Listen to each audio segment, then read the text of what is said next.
जय हिंद साथियों, डॉक्टर संग्राम पाटिल बात कर रहा हूँ। साथियों, श्री कृष्ण ये ब्राह्मण धर्म में और आज का जिसे हिंदू धर्म कहा जाता है, इसमें इनको भगवान का अवतार का दर्जा दिया जाता है और इनके नाम से काफी सारी चीजें प्रचलित हो गई है ऑलरेडी समाज में। मैंने एक बाबा को सुना था, उसकी भक्त है, वो पूछती है कि मैं मेरे पति के अलावा श्री कृष्ण को भी प्यार करती हूँ और मुझे वही अपने शोहर जैसे लगते हैं, प्रेमी जैसे लगते हैं। तो वो बाबा उसे कहता है कि वो अच्छी बात है, क्योंकि श्री कृष्ण हम सबके हैं, तो तुम्हें उस तरीके की फीलिंग्स होना अपने पति के अलावा ये अच्छी बात है। और हम जानते हैं कि आसाराम जैसे कुछ लोग हैं जो मैं कृष्ण हूँ पिछले जन्म का और तुम मेरी गोपी है, ऐसा बोलकर काफी सारी लड़कियों को, औरतों को उन्होंने अपने जाल में फंसाया था। तो इस तरीके से कृष्ण का नाम लेकर, कृष्ण का चरित्र हनन कर कर ये बाबा लोग इस तरीके की गलत चीजें करते हैं, दुष्ट व्यवहार करते हैं, व्यभिचार करते हैं। तो मैंने सोचा कि ये जो रॉन्ग नंबर श्री कृष्ण के नाम से चल रहा है और ये सदियों से चल रहा है, पिछले लगभग 1000 साल से ये चल रहा है, उसके पहले ऐसा नहीं हुआ करता था। कृष्ण, कान्हा, ये इस तरीके का कैरेक्टर भारत भूमि पर नहीं था। तो ये क्या था, इसके लिए मैं आपको ये जो मधुकर पिपलायन जी की आदर्श जातक कथाएं ये किताब है और कुछ और बुद्ध के साहित्य के रिसोर्सेस से मिलाकर इस स्टोरी को आपके सामने मैं पेश करूंगा। ये ध्यान से सुनिएगा, ये थोड़ा लंबा वीडियो है क्योंकि टॉपिक बहुत सीरियस है, इम्पोर्टेंट है हम भारतीयों के लिए, खास करके हिंदू धर्म के लोगों के लिए, तो समझ लीजिए प्लीज। तो भगवान बुद्ध के जमाने में काफी सारे लोग उनसे बात करने आते थे, उनसे सलाह लेने के लिए आते थे और कुछ लोग ऐसे हुआ करते थे जिनकी प्रॉब्लम सीरियस हुआ करती थी, उनको कुछ मौलिक मार्गदर्शन की जरूरत हुआ करती थी। तो भगवान का एक तरीका था, वो किसी को भी ऐसी अगर गंभीर समस्या है, वो आगे नहीं बढ़ पा रहे हैं, तो उनको एक उदाहरण बताते थे या कोई इस तरीके का सवाल पूछते थे जिससे उनकी जो पहेली है वो सुलझ जाए। और काफी बार वो इस तरीके की कथा बताते थे जिनका संग्रह आज जातक कथा नाम से प्रचलित है। उस जमाने में बहुत ज्यादा प्रचलित हो गया था, आज तो बुद्धा की जो शिक्षा है वो कम हो गई है, तो हम लोगों को जातक कथा क्या है ये भी नहीं पता होता है। तो जातक कथाएं ऐसे माना जाता है कि बुद्ध ने उनके पूर्व जन्म की जो घटनाएं थी जिनसे आज लोगों को कुछ सीख मिल पाए, इसलिए बताई गई स्टोरीज हुआ करती थी और उनको एक साथ करके उसको बुद्धिस्ट जो त्रिपिटक साहित्य है उसमें कलेक्ट किया गया है, कंपाइल किया गया है। उसमें की घत जातक कथा या घत जातक कथा जो है, इसमें ये श्री कृष्ण की जो स्टोरी है ये आती है।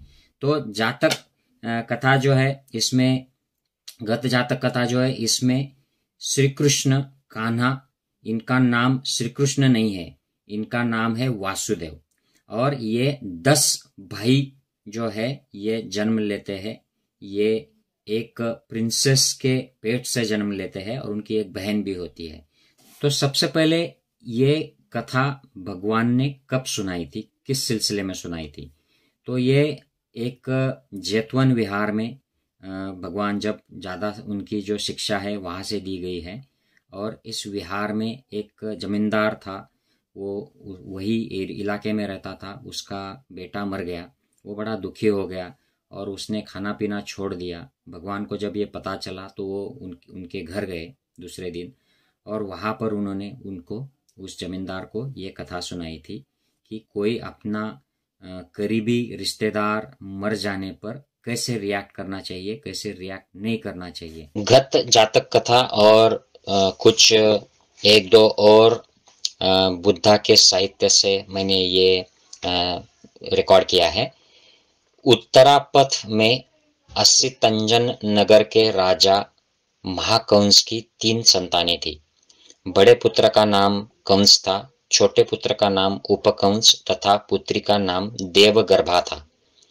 पुत्री के जन्म पर ज्योतिषियों ने भविष्यवाणी की कि इसकी कोख से जन्म लेने वाला पुत्र कंस वंश का नाश करेगा।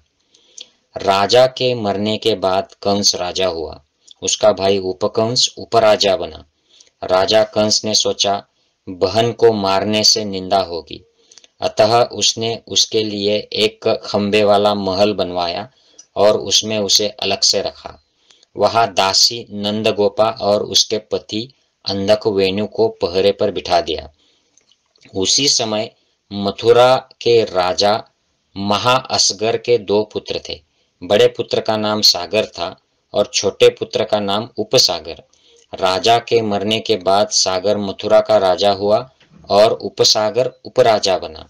मथुरा का उपराजा उपसागर और असितंजन का उपराजा उपकंस दोनों मित्र थे। दोनों की शिक्षा दीक्षा एक ही आचार्य कुल में एक साथ हुई थी। उपकंस अक्सर उपसागर के घर मथुरा आता रहता था। वह उपकंस की बहन देवगर्भा के प्रति आसक्त हो गया। बात असितंजन राजकंस तक पहुंची। कंस ने उसका विवाह देवगर्भा से कर दिया। दोनों एक खंबे वाले महल में ही रहने लगे।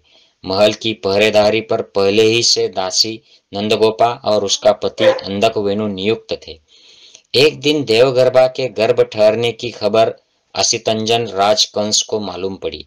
उसने सोचा बहन को नहीं मार सकते, यदि वह पुत्री को जन्म देगी तो उस संतान को भी नहीं मारेंगे, किंतु यदि उसने पुत्र को जन्म दिया तो उसका वध कर देंगे, क्योंकि भविष्यवाणी के अनुसार इसकी कोख से जन्म लेने वाला पुत्र ही कंस वंश के नाश का कारण बनेगा। 9 महीने बाद देवगर्भा ने एक पुत्री को जन्म दिया। भाइयों ने उसका नाम अंजन देवी रखा और देवगर्भा और उसके पति उपसागर को एक खंबे वाले महल से निकालकर दोनों को भोग गांव गोवर्धन गांव दे दिया। तो एक गांव गोवर्धन शब्द जो है साथियों, ये कहाँ से आता है देखिए। देवगर्भा और उसका पति उपसागर वहां रहने लगे। दासी नंदगोपा और उसका पति अंधक वेणी को ही उनकी सेवा में वहां रख दिया गया।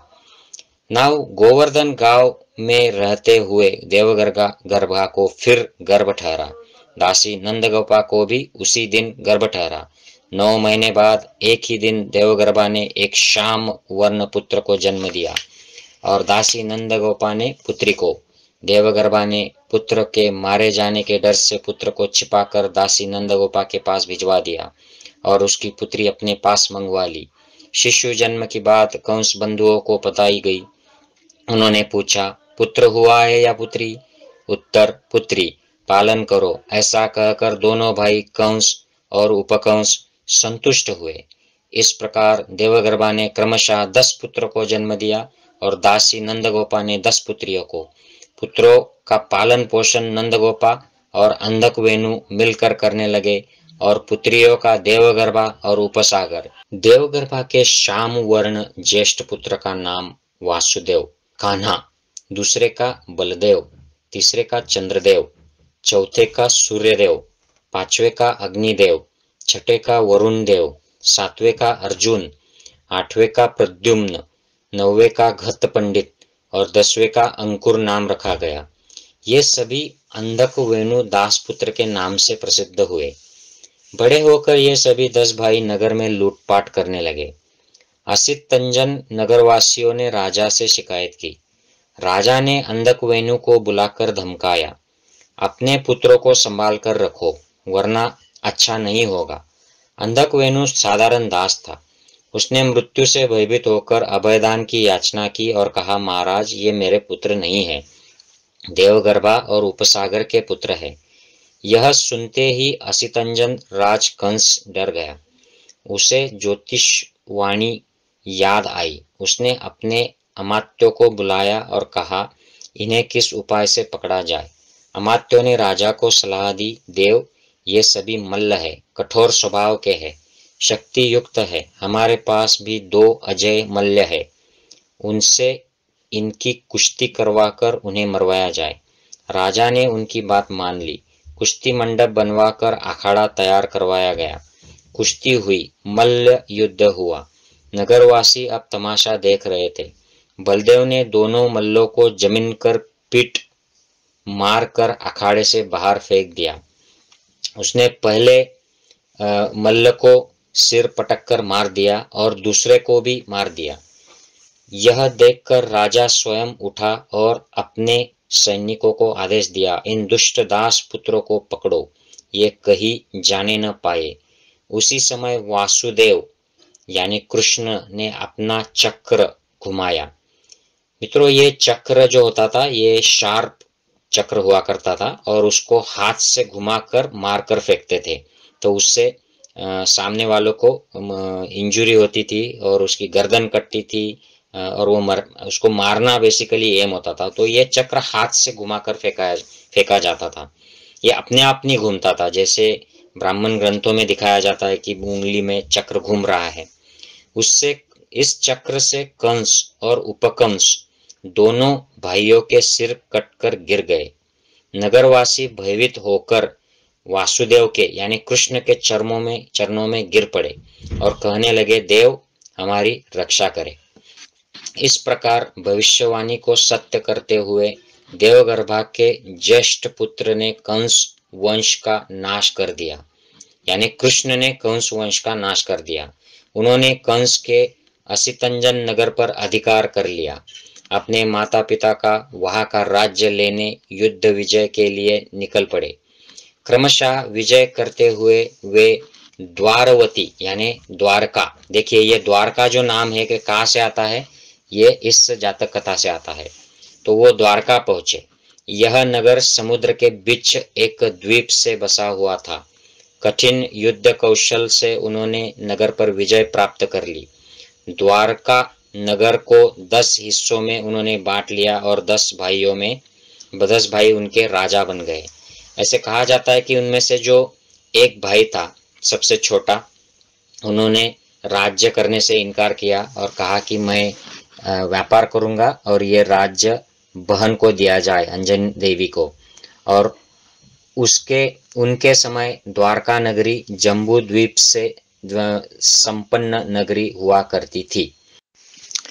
एक दिन राजा वासुदेव को पुत्र वियोग हुआ, उनके पुत्र चल बसे। तो राजा वासुदेव बहुत दुखी हो गए। उन्होंने खाना पीना छोड़ दिया और वह अर्धमरे से अपने बिछाने पर ही लेटे रहते थे। तब उनके छोटे भाई घट पंडित उन्हें मिलने के लिए गए। उन्होंने उनको समझाने की कोशिश की, लेकिन वह समझ नहीं पाए। तो घट पंडित ने बाहर राज्य में जाकर जोर जोर से चिल्लाना शुरू किया, एक घोषणा की कि मुझे खरगोश चाहिए, मुझे खरगोश चाहिए। तो ये बात सारे राज्य में फैल गई। उनके जो राजा वासुदेव के जो प्रधान थे, उन्हें इस बात का पता चला, तो उन्होंने राजा वासुदेव के पास ये बात कही। राजा वासुदेव को इस बात से चिंता हुई कि उनका भाई घट पंडित पागल जैसे राज्य के रास्तों पर घूमकर मुझे खरगोश चाहिए चिल्ला रहा है। राजा वासुदेव ने घट पंडित को अपने पास बुला लिया और उनसे यह चिंता व्यक्त की। घट पंडित ने राजा से कहा कि वह एक खरगोश ढूंढ रहे हैं। राजा वासुदेव बोले कि मैं तुम्हें किस प्रकार का खरगोश लाकर दूं, सोने का, चांदी का या और कौन सा? तो राजा घट पंडित बोले कि मुझे तो चांद के ऊपर जो खरगोश है, जो यहाँ से दिखाई देता है, वो खरगोश चाहिए, ताकि वह चांद पर बैठकर देवताओं से मेरे लिए मेरी इच्छाएं मांग सके। राजा वासुदेव को अब सही में अंदाजा लगा कि उनका भाई घट पंडित पागल हो गया है। तो उन्होंने उसको समझाने की कोशिश की और कहा कि ऐसा चांद का खरगोश मांगोगे तो तुम्हें कुछ नहीं मिलेगा, मर जाओगे तो भी कुछ नहीं मिलेगा, तुम मर ही जाओगे। तो राजा घट पंडित अपने बड़े भाई से कहता है कि आप इतनी बात समझते हो और अपने खुद के पुत्र के मृत्यु की बात नहीं समझ पा रहे हो। आपका पुत्र भी मर चुका है और आपके दुख करने से, आपके विलाप करने से वह वापस नहीं आएगा। यह सृष्टि का नियम है। इसलिए आपको इस बात को स्वीकार करके आगे निकलना चाहिए। इस सत्य को स्वीकार करें। यह बात राजा वासुदेव के ध्यान में आ गई और उन्होंने फिर अपना दुख छोड़कर राज्य की और खुद की ओर ध्यान देना शुरू किया। एक दिन सभी राजा जल क्रीड़ा कर रहे थे, तो उस वक्त वो नदी पर गए और नदी के तट पर एक मंडप बनाया। जल क्रीड़ा करके सबने खूब आमोद प्रमोद किया, स्वादिष्ट भोजन किया और वहाँ खेल ही खेल में उनमें झगड़ा हो गया। आपस में मारपीट होने लगी, एक दूसरे पर शस्त्रों से हमला होने लगा और परस्पर लड़ते लड़ते विनाश को प्राप्त हुए। उनको नष्ट होते हुए देखकर वासुदेव यानी कृष्ण, बलदेव, बहन अंजन देवी और एक पुरोहित, चारों जने एक रथ पर सवार होकर वहां से भाग निकले। बाकी सभी मारे गए। जब वे रथ पर चढ़कर भागे जा रहे थे, एक बलशाही यक्ष मल्ल का भेष बनाकर रास्ता रोककर खड़ा हो गया।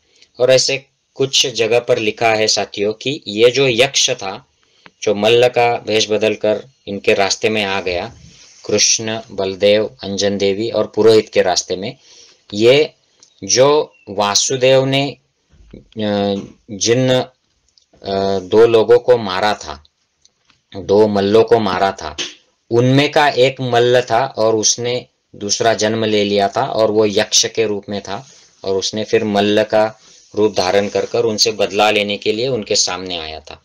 ऐसे भी कुछ जगह पर दिया गया है। तो उसने ललकारा, मुझसे कुश्ती लड़े बिना तुम यहाँ से नहीं गुजर सकते।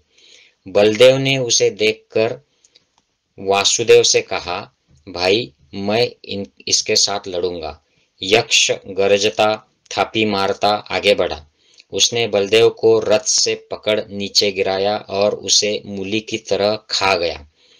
कृष्ण यानी वासुदेव अपनी बहन अंजन देवी और पुरोहित को साथ लेकर सारी रात चलकर सूर्योदय होने तक एक दूरस्थ गांव में पहुंचे। रात भर चलने के कारण वे काफी थक चुके थे। बहन और पुरोहित भोजन की व्यवस्था करने के लिए गांव की तरफ निकले। कृष्ण यानी वासुदेव एक चादर ओढ़कर एक पेड़ के नीचे लेट गया। एक शिकारी ने, जिसका नाम था जरा, ये समझा कि पेड़ के नीचे कोई सुअर बैठा है। उसने अपना बाण चलाया। बाण कृष्ण के यानी वासुदेव के पांव में लगा और वो कराहते हुए उसने कहा, मुझे किसने जख्मी कर दिया। मनुष्यवाणी सुनकर वह शिकारी डर गया और वह कृष्ण से यानी वासुदेव से कहने लगा, महाराज मुझे माफ करना, मुझसे गलती से यह बाण छूट गया। तो कृष्ण उससे कहता है, अरे चाचा जी डरो मत, मेरे जख्म पर पट्टी बांधो। और उसने पट्टी बांधी और वो चला गया। भोजन लेकर आने से पहले ही कृष्ण यानी वासुदेव ने तीव्र वेदना के कारण अपने प्राण त्याग दिए। पुरोहित ने उसका अंतिम संस्कार किया और अपने घर लौट गया। इस प्रकार अंजन देवी को छोड़ राजकुमार थे, राजा थे, वो सारे मारे गए। तो साथियों, हम यहाँ देखते हैं कि जो ओरिजिनल कथा है कृष्ण की, वासुदेव की, उसमें ये देवगर्भा जो है, इसका नाम ब्राह्मण कथा जो है उसमें देवकी बना दिया गया है। और कृष्ण और बलराम, ये जो दो भाई बताए गए हैं, उनकी जगह पर कृष्ण के 10 भाई होते हैं और एक सिस्टर होती है ओरिजिनल जातक कथा में। और कंस जो वंश है वो दोनों जगह पर दिखाया गया है, लेकिन कथा जो है वो थोड़ी सी अलग है। यहाँ का जो कृष्ण है जातक कथा का, वो एक स्ट्रांग योद्धा है। शुरू में वो तो चोर और डाकू जैसे अपने भाइयों के साथ काम करता है और उसकी स्टोरी जो है उसमें गोपियां नहीं है, उसमें उसके बहुत सारे शादियां और ये जो चरित्र हनन किया है वो उसमें कोई भी तथ्य नहीं है, वो मक्खन चुराने वाला नहीं है या बांसुरी बजाने वाला नहीं है। ये और कहीं पे जो जातक कथाएं चली, देवी देवताएं बाद में उनके बने बौद्ध पंथीय लोगों में, उनसे वो मिक्स करा के जो ब्राह्मण पंथीय कृष्ण है महाभारत के, उनके यहाँ पर ये जोड़ दिया गया है। और वो इस तरीके के योद्धा नहीं है, वो तो काफी एक रोमांटिक हीरो की तरह, जो गोपियां है उनके साथ खेलते हैं, मजाक करते हैं, उस तरीके का उनका चरित्र हनन ब्राह्मण पंथ का जो कृष्ण है उसमें किया गया है। और ओरिजिनल जातक कथा के जो कृष्ण है अपने भाइयों को मिल लेकर वो द्वारका पर कब्जा करते हैं, उसके बाद में सारा जम्बूद्वीप यानी पूरी भारत भूमि के वो इंचार्ज हो जाते हैं। तो महाभारत के कृष्ण में ऐसा कोई नहीं आता है। नंदगोपा जो दासी है वो दोनों में नंदगोपा दासी करके ही आई है। और ब्राह्मण जो धर्म के जो ग्रंथ है उनके कृष्ण जो है उसमें फिर उनको यादव वंशीय ऐसा बताकर फिर यशोधरा और वो कहानी जोड़ दी गई है। फिर वो वासु उनके पिताजी उनको लेकर जाते हैं, नदी से पार करते हैं, और वो सारा उसमें फिर वो नाग उनको बचाता है बारिश में, उनके ऊपर से फना निकाल कर उनको बारिश से बचाता है। ये सारी स्टोरीज उसमें आई है। तो हम देखते हैं कि ये सारा बाद में बदल दिया गया है। जातक कथा की समरी यह है कि वासुदेव या कान्हा जो जातक कथा के एक पात्र थे, राजा थे, वे भगवान बुद्ध के समय सारिपुत्र थे। और उस वक्त के जातक कथा के जो घत पंडित नामक जो राजा थे, 10 भाइयों में से एक, वो आज भगवान बुद्ध थे। जिस जन्म में वो बुद्ध हो जाते हैं उसके पहले के सारे जन्म बोधिसत्व होते हैं। तो ये है जातक कथा। इसके बाद में क्या होता है साथियों कि जैसे ही बुद्धिज्म धीरे धीरे धीरे बदलता गया, 2600 साल पहले भगवान बुद्ध ने जो शिक्षा दी वो तो त्रिपिटक में है, लेकिन लोगों ने जो फॉलोअर्स थे उन्होंने उसके अलग अलग ब्रांचेस निकालना शुरू की। फिर महायान, हीनयान, हम जानते हैं कि ये ब्रांचेस शुरू हो गई। उसमें भी धीरे धीरे कोई अलग अलग पंथ तैयार हुए। हमारे महाराष्ट्र में धीरे धीरे आके इसकी भक्ति पंथ में चेंज हो गया, कहीं नाथ पंथ हो गया, कहीं अलग अलग पंथ हो गए। तो ये पंथ के लोग इस शिक्षा को थोड़ा बहुत बदलाव करके फॉलो करने लगे। कुछ ऐसे पंथ निकले जहां पर प्रतिमाओं का चलन चला और प्रतिमा मूर्तियां ये उसका मेन जो था प्रार्थना का जरिया बन गया। तो आगे जाकर होता यह है साथियों कि बुद्ध साहित्य में जो अरहंत है, बुद्ध है या बोधिसत्व है, जो पिछले जातक कथाओं के जो पात्र है, इनको धीरे धीरे देवताओं का रूप आने लग गया। तो ये देव और देवियां होने लगी। और जैसे ही मूर्तियां प्रतिमा की संस्कृति बढ़ी तो ये सारे देव देवियां मूर्तियों में आने लगे। तो हम देखते हैं कि दशरथ जातक कथा का जो बोधिसत्व है वो राम हो गया, और ये घत जातक कथा का जो बोधिसत्व के साथ जो जन्म लिया हुआ वासुदेव है, कान्हा है, वो सारिपुत्र है इस बार, लेकिन उसका कृष्ण भगवान बना दिया गया। और ये सारे देव देवताएं, इनकी स्टोरीज भी बदलती गई। जैसे जैसे ये काफी लंबा समय था साथियों, ये 2600 साल में ये हुआ है। तो धीरे धीरे उनके पीछे जो स्टोरीज है, किसी कवि ने आकर उनके ऊपर कविता कर दिया, कोई काव्य कर दिया, किसी ने उस पर एक ग्रंथ लिख दिया और उसमें उसको थोड़ा सा बदल दिया उसको, क्योंकि कोई मैसेज देना था। और बात धीरे धीरे आके ये मिक्सिंग होते गए। तो आप हम देख सकते हैं कि कुछ जो बोधिसत्व है वो बांसुरी बजाने वाले हैं। चाइना के डाजू डिस्ट्रिक्ट के जो रॉक कार्विंग्स है उसमें ये हम देखते हैं। वैसे जापान में जिसको लोटस बोधिसत्व कहा जाता है ये है, तो ये बांसुरी बजाने वाला। या गोपालक बोधिसत्व है जो गाय को पालता है, तो इसका भी डाजू डिस्ट्रिक्ट के रॉक कार्विंग्स में हम देखते हैं। वहां पर काफी सारे ये गाय चराने वाले, गाय को, बैल को पालने वाले बोधिसत्व दिखाए गए हैं, देवी देवताएं। और ये हम अलग अलग जगह पर देखते हैं, इंडिया में भी देखते हैं, ये Japan, south east Asian countries में भी देखते हैं।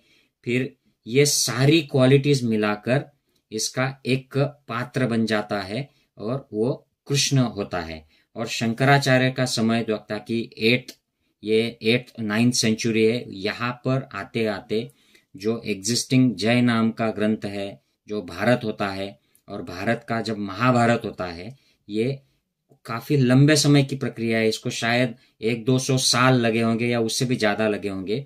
महाभारत का जो निर्माण होता है शंकराचार्य के समय, उसमें ये कृष्ण बड़ा प्रमुख पात्र करके आता है और इसको एक भगवान का अवतार का एक स्वरूप मिल जाता है और इसकी ये स्टोरी महाभारत में बन जाती है। और ये कृष्ण उस समय शुरू के जो ग्रंथ है, इसमें मक्खन चुराने वाला या इसके काफी सारी गर्लफ्रेंड्स है या रानियां है, ऐसे कृष्ण का पात्र नहीं होता है। ये बाद में जोड़ दिया जाता है कि ये बाद में मक्खन चुरा रहा है, ये रानियां इसकी बहुत सारी है, ये गर्लफ्रेंड्स है, और ये सारे ऐसे जो काम करता है यंग जब होता है तब लड़कियों के कपड़े चुराना वगैरह, इसका जो चरित्र हनन जो किया गया है ये बाद में जुड़ जाता है, ये इससे ओरिजिनल नहीं होता है ये। तो इसका जो कारण दिखाई देता है कि जैसे ये आसाराम जैसे बाबा है और बहुत सारे अनगिनत बाबा लोगों ने, पंड्या पुरोहितों ने इस तरीके की कहानियां चलाकर लड़कियों के, औरतों का शोषण किया है। और वो आज भी कर रहे हैं कि हम कृष्ण हैं और आप गोपी है, और उस नाम से व्याभिचार को वो एक एक्सेप्टेंस धार्मिक किताबों में दिया गया है। तो ये कृष्ण का चरित्र हनन जो ये गलत है। हम देखते हैं कि ओरिजिनल जो स्टोरी है जातक कथा, इसमें ऐसे कोई कृष्ण की गर्लफ्रेंड्स नहीं है, ऐसी कोई रसलीलाएं नहीं है, इसकी बहुत सारी बीबियां नहीं है, और इसके ये सारे बदलाव जो है ये बाद में आ जाते हैं। चरित्र हनन का जो काम है ये बाद में किया गया है।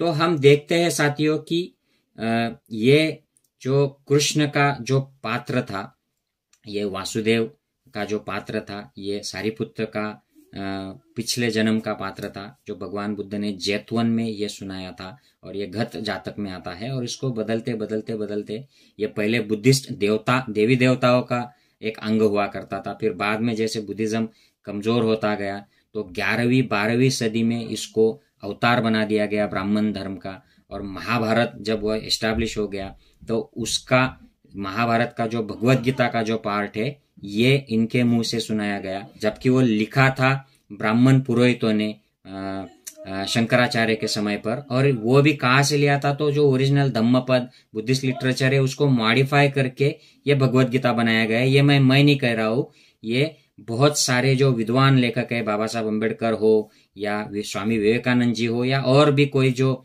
बड़े बड़े लेखक है, विद्वान है, इनका कहना है। तो ये ऐसा बदला हुआ रूप है। और आज हम मान लेते हैं कि ये यादवों के वंशज थे, पूर्वज थे, या इनके अवतार थे, भगवान के अवतार थे। तो ये सारी जो चीजें ये बाद में जुड़ गई है, इसका ओरिजिनल जो स्टोरी है उससे कुछ लेना देना नहीं। तो साथियों, मैं आशा करता हूं कि मैं इस वीडियो के जरिए आपको श्री कृष्ण की, कान्हा की ओरिजिनल स्टोरी बता पाया हूं, जो कि घत जातक कथा के वासुदेव नामक पात्र थे, जो भगवान बुद्ध के समय सारिपुत्र हुआ करते थे। और भगवान बुद्ध इस कथा में घत पंडित नाम के राजा थे, राजकुमार थे। और मैं आशा करता हूं कि this all make sense to you. अगर आप इससे सहमत हो तो प्लीज ये ज्यादा से ज्यादा शेयर कीजिए, ताकि हम भारतीयों में इस बारे में जो इतिहास है, जो सत्य कहानी है, कृष्ण की जो सच्चाई है, कान्हा की जो सच्चाई है, इसको ज्यादा से ज्यादा फैला सके। जय हिंद साथियों।